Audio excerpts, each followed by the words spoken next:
You are not as safe in employment as you think.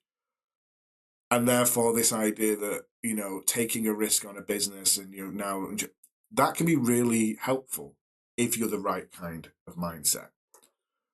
But what you need to do is, if you want to genuinely start your own business and you want to look at what are the different options for you, then the thing that we need to look at first is the difference between, and these are big words, we're going to do something else first. So we are going to have a look at how you decide whether you should start your own business. And the first thing is ethics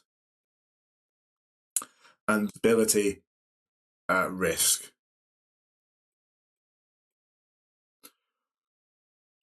If you've got an amazing idea, okay, but you have no ethics and you're willing to lie, beg, and steal how to do it, then starting a business can be really good because a lot of people won't let you do that in your business.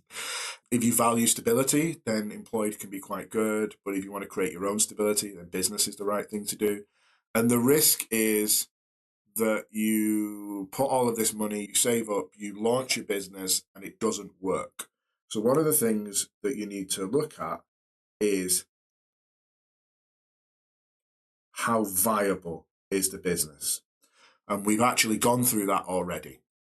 So if you have a look back on our YouTube streams, you will see that we've gone through how viable is your business. If you've got a good idea, you've spoken to friends, you've spoken to other people, you've gained all of those customer feedback, you know how it works, you've written down a plan, you've looked at the costs, you know you can make money from it, and you understand the risks of starting the business. That doesn't necessarily mean you need £1 million to get started, but you know that you need this much at this point, and you need to deliver the product at a certain point, and this is what you need to develop the product. And once you have the product, you can start selling it, and there's people who genuinely want it. That is viability. When I started my business, I knew I had the capacity and the capability to help other companies. At the time, we were doing marketing and business development. Now we do change and growth. But it was the idea that I had expertise that people would pay for. And I went and asked, and we had a couple of contracts, and we've grown the business from there. So what we're going to do now is, once you've said, okay, I'm going to start my business, I'm going to look at how I actually register for a business. And there's two ways of doing it. You can either be self-employed or limited. What this means is really simple and very complicated. So, self-employed means you are the business, okay?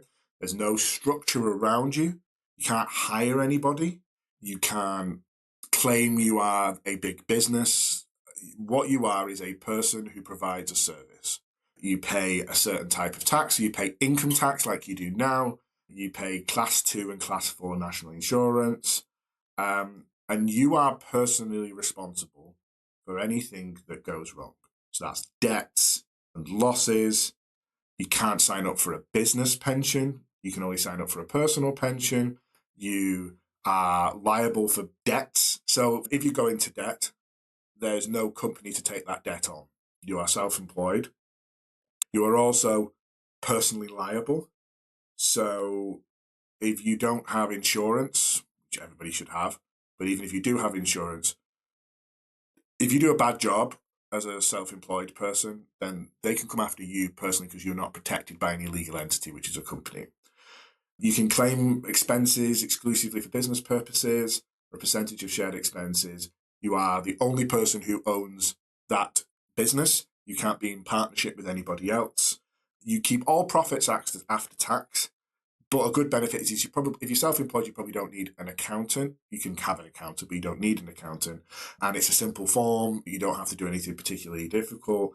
Easy to start, easy to adapt. And it's a good way to begin and say, want to start earning some money.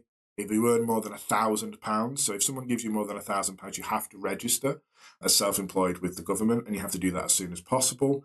But you are simple. It's ideal for small, but it's slightly risky.